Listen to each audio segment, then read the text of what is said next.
धन्यवाद अध्यक्ष महोदय। सर, मैं शुरुआत करता हूं इस बिल से।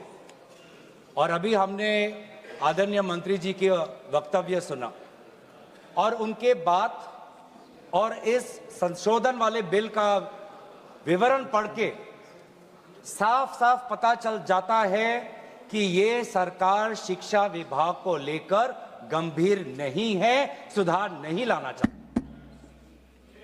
ये सिर्फ एक दिखावा का बिल है,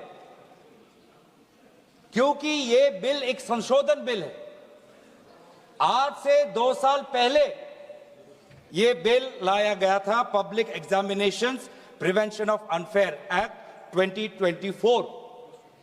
उस समय में भी एक यूजीसी ये नीट के 2024 के परीक्षा को लेकर पूरे देश भर में लोगों के मन में व्यापक चिंता थी।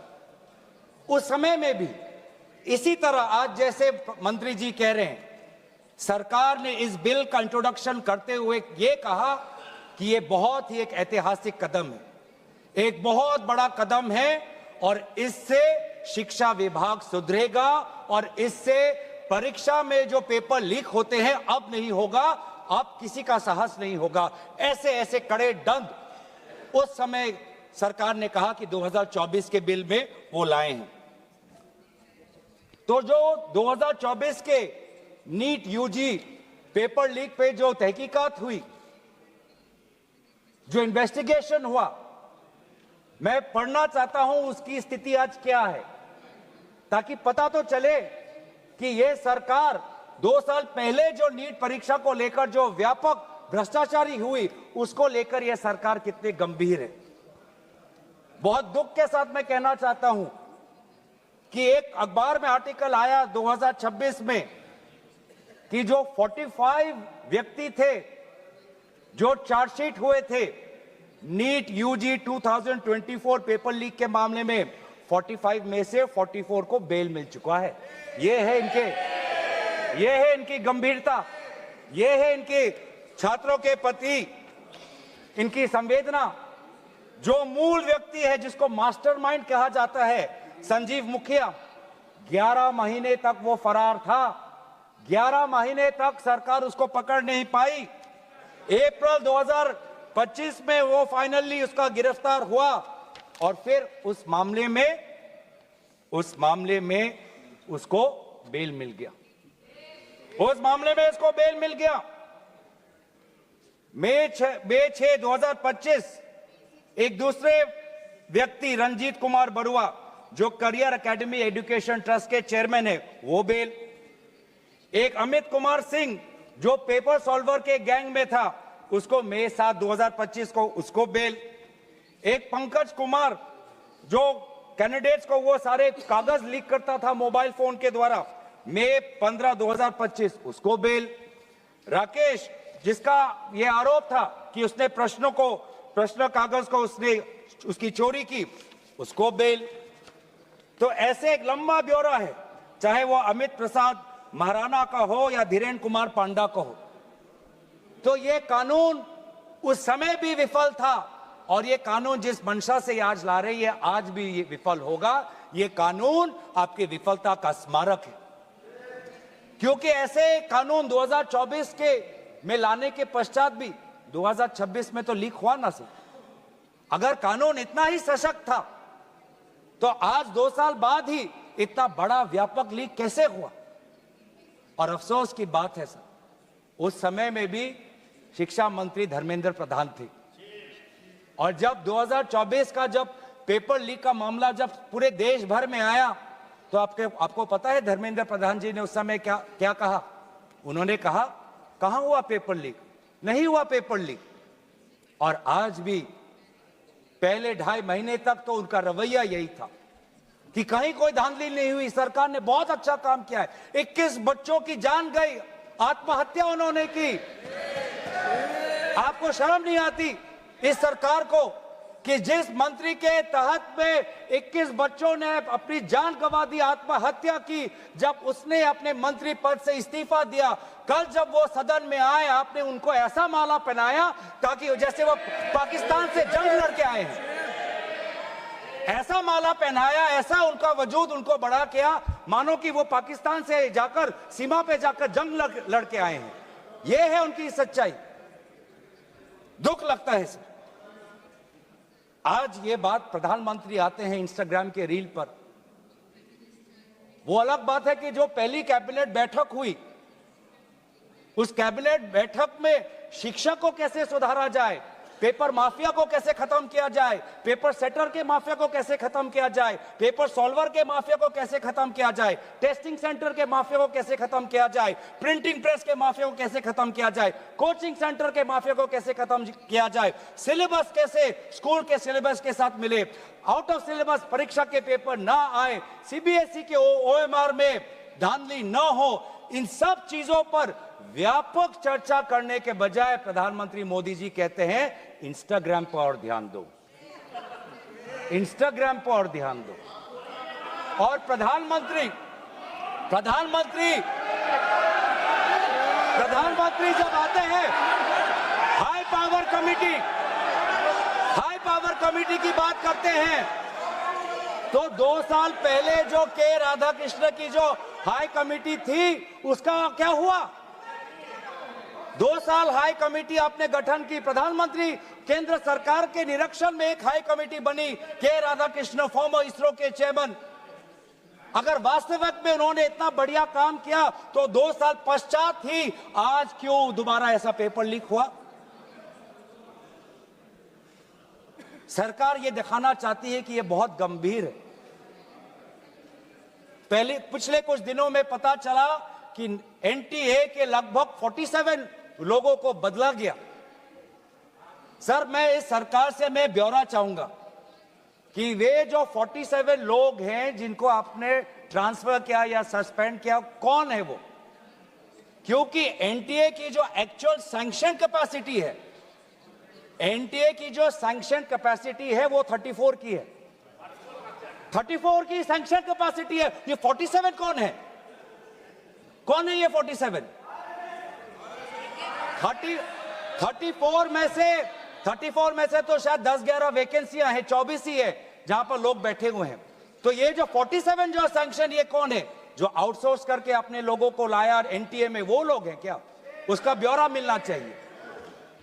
हम जानना चाहते हैं, आपने एनटीए के डीजी को बदला और एनटीए के चेयरमैन को रखा, ऐसा क्यों? ऐसा क्यों? आपको एनटीए के डीजी पर विश्वास नहीं, आपने मान लिया कि शिक्षा मंत्री धर्मेंद्र प्रधान जी का इस्तीफा होना चाहिए, आपने ये भी मान लिया, तो आपको एनटीए के चेयरमैन पे इतना विश्वास क्यों? ये हम जानना चाहते हैं। सुनाई दे रहा होगा सर, एक विशेष संगठन के साथ जुड़े हुए हैं, उसका ब्यौरा देख लीजिए, एनटीए के चेयरमैन का ब्यौरा देख लीजिए। इससे पहले वह मध्य प्रदेश के पब्लिक सर्विस चेयरमैन के वो कमीशन के चेयरमैन थे, और उस समय में भी धांधली हुई,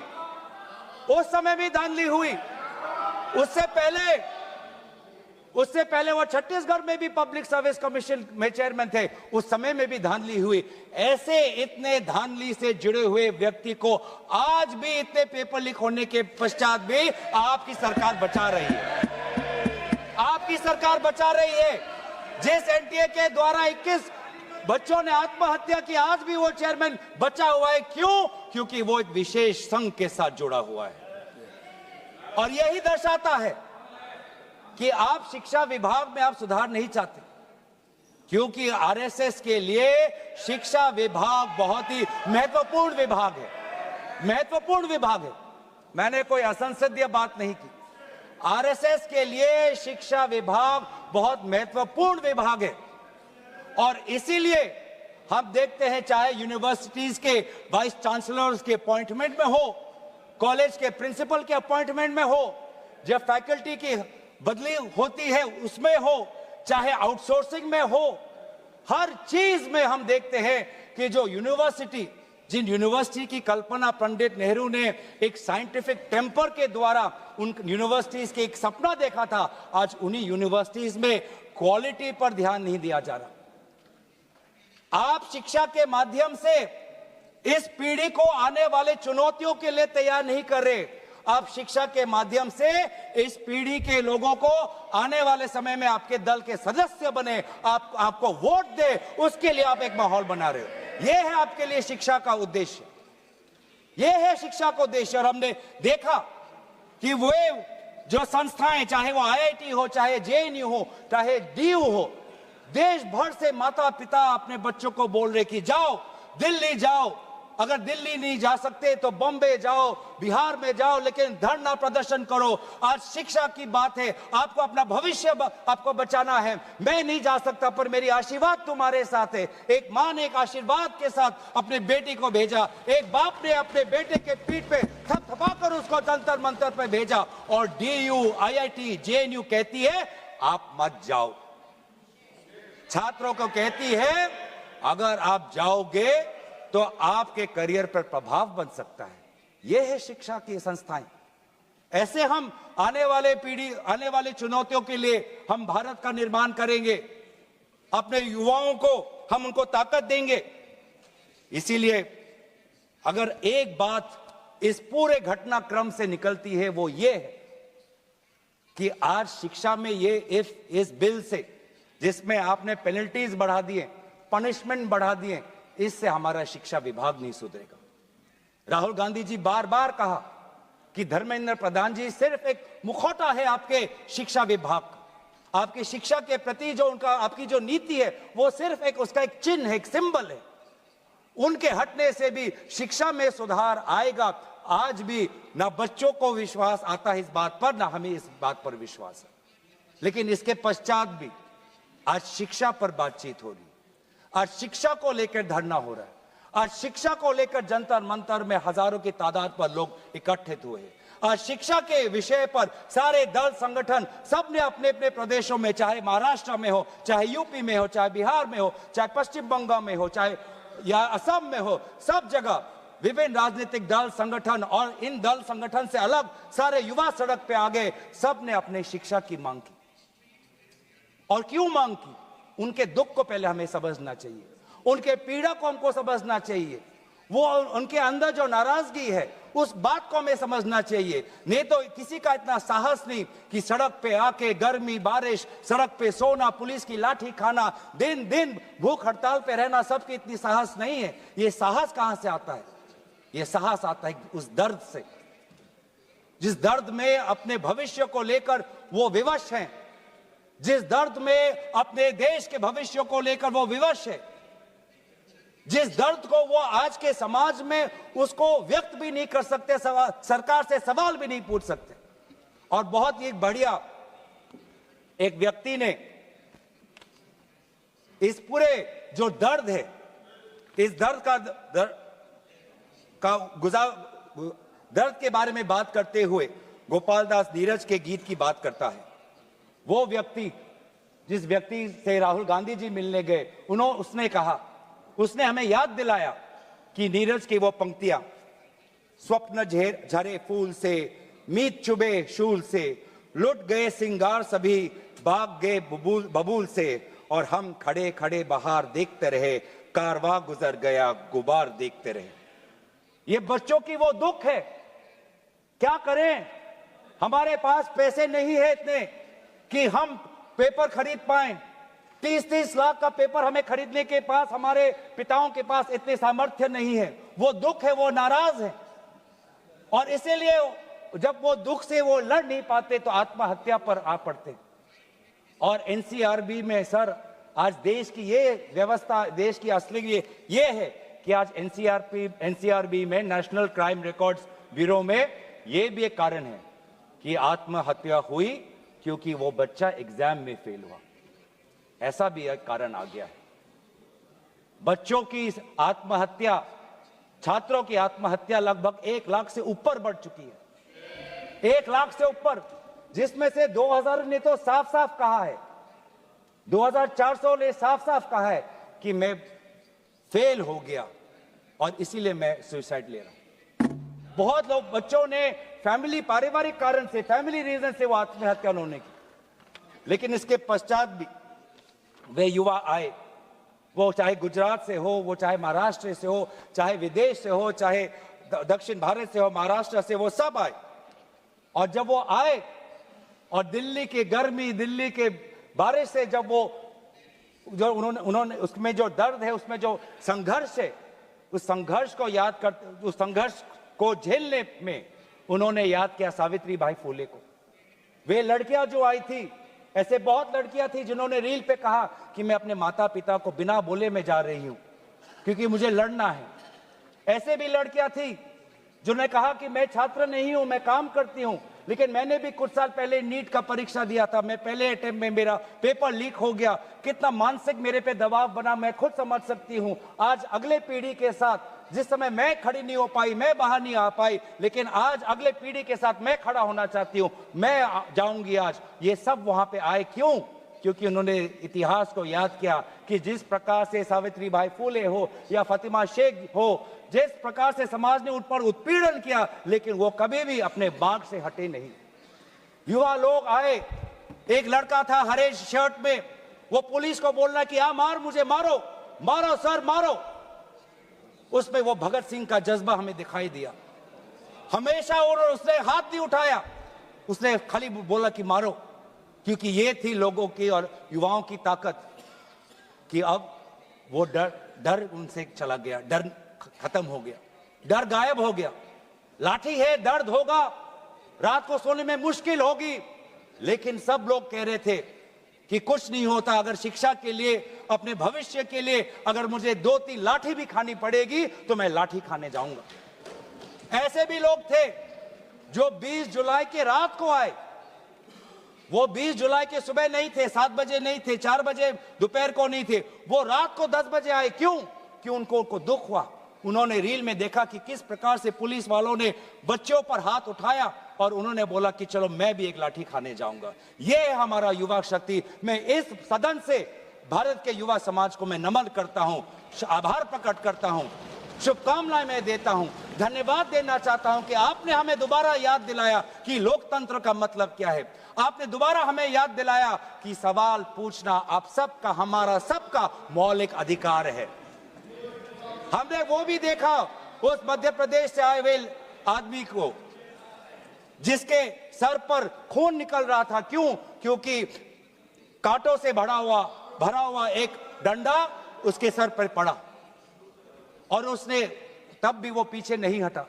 खून से लथपथ उसका चेहरा, उस समय भी पुलिस को ललकार रहा था कि देखो ये लोकतंत्र है, लोकतंत्र में जनता जनार्दन है, जनता प्रजा राजा होता है।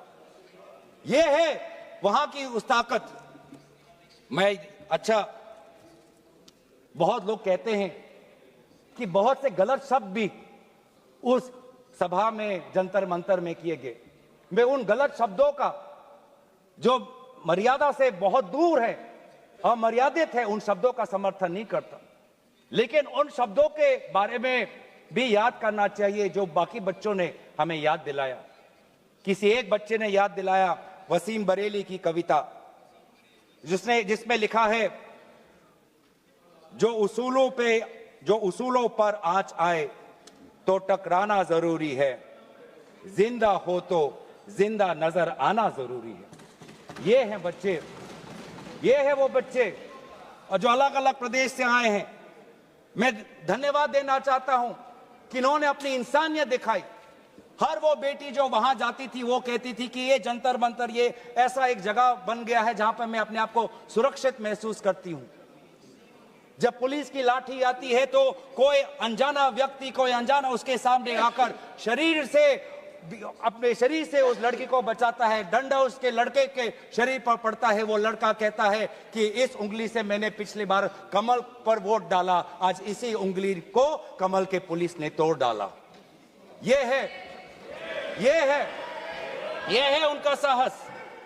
आज समाज, मैं पूरे छात्र के साथ पूरे समाज को भी मैं धन्यवाद करना चाहता हूं। उस गुरुद्वारों को के संचालकों को मैं धन्यवाद करना चाहता हूं जिन्होंने अपना दरवाजा खोला, लोगों को वहां पे शरण दिया। ये है हमारी देश की खूबसूरती। मैं धन्यवाद देना चाहता हूं कि देश भर से लोगों ने फोन किया कि मैं वहां जा नहीं सकता, लेकिन स्विगी के द्वारा उन बच्चों को खाना तो पहुंचा सकता हूं। मैं धन्यवाद करना चाहता हूं उन वकीलों का वो चाहे सुप्रीम कोर्ट के बाहर हो, चाहे वो जंतर मंतर पे आए हो, सबने बोला कि लोकतंत्र के साथ, संविधान के पक्ष में आज हम सब यहाँ पे खड़े हैं। लेकिन जहां पर हमने हमारी खूबसूरती देखी, जहां पे हमने इंसानियत देखा, जहां पर हमने लोकतंत्र की ताकत देखी, जहां पर हमने लोकतंत्र की ताकत देखी, वहीं पे हमने इस सरकार की क्रूरता भी देखी। हमने देखा आपने किस प्रकार से पैलेट गन का इस्तेमाल किया, हमने देखा किस प्रकार से आपने इलेक्ट्रिक बेटन का इस्तेमाल किया, हमने वो भी नजारा भी देखा कि किस प्रकार से एक पुलिस कर्मचारी ने एक लड़की के गाल पर थप्पड़ मारा। वो एसीपी भी, वो एसीपी का नाम भी हमें याद है, उस पुलिस कांस्टेबल का चेहरा भी याद है जिसने अपने डंडे के साथ एक लड़की के प्राइवेट पार्ट पे उसने आक्रमण किया। हमें याद है वो लड़कियां जिन्होंने उनके आंसू निकल रहे थे आंखों से और कह रहे थे कि पुलिस वाले उनको मां बहन की गाली दे रहे थे। हम भूलेंगे नहीं वो बच्चियों जिन्होंने कहा कि मेरे पीठ पे जो कपड़े थे उन कपड़ों को इस पुलिस ने फाड़ दिया। ये है असलियत।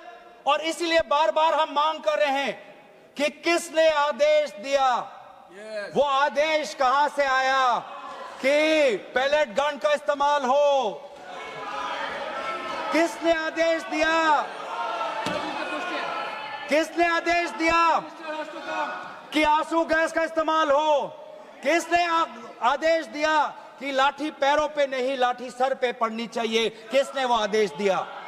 और इसीलिए बार बार राहुल गांधी जी ने भी चिट्ठी लिखी है और आज भी हम देखते हैं कि अब सारी हम बातें कर रहे हैं। आज इस सदन में, इस सत्र में इस विषय पर भाग इसलिए लेना चाहते हैं क्योंकि हम सरकार से जवाब चाहते हैं और विशेष रूप से गृह मंत्री से जवाब चाहते हैं। गृह मंत्री से हम जवाब चाहते हैं। मेरा ये कहना है सर, गृह मंत्री से हम जवाब चाहते हैं। यहाँ पर बैठे हैं सर, आज ये बिल क्यों आया है, ये बिल क्यों आया है, ये बिल क्यों आया है, ये बिल क्यों आया है समझना चाहिए। ये बिल इसलिए आया है कि गृह मंत्री के द्वारा भेजी हुई पुलिस लोगों के हौसले को कुचल नहीं पाई, इसीलिए ये बिल आया है। आपने उस धरना को खत्म नहीं कर पाया, इसलिए ये बिल आया है। हमने देखा ना सिर्फ दिल्ली में, बिहार में आपने AK-47 का इस्तेमाल किया। ये नौबत है, ये नौबत है। हमने इसीलिए मैं लोगों का धन्यवाद करना चाहूंगा और धरना प्रदर्शनकारी के साथ है जिन्होंने कहा, जिन्होंने एक और हमें बहुत ही खूबसूरत गीत याद दिलाया, दिनकर का, अब जो सिर पर आ पड़े नहीं डरना है, जन्म में है तो दो बार नहीं मरना है। ये जो लोगों ने आज जो संदेश दिया है लोकतंत्र में, दोबारा उन्होंने आज हमारे ऊर्जा जो दी है, इसके लिए सारे विपक्षी दल, हम भारत के युवा समाज के साथ है, छात्र समाज के साथ है, वे सारे जिन्होंने संघर्ष किया उनके साथ है। और आज भी अब चाहते हैं कि गृह मंत्री आए और सदन के अंदर बोले कि क्यों आपने पुलिस के द्वारा बच्चों पर ये दुर्व्यवहार किया, बच्चों के पर आपने आक्रमण किया और बच्चों के साथ आज उनके आंसू निकलते हमने देखने पड़े। इन सभी बातों के साथ मैं अपने वाणी को विराम देता हूं। धन्यवाद।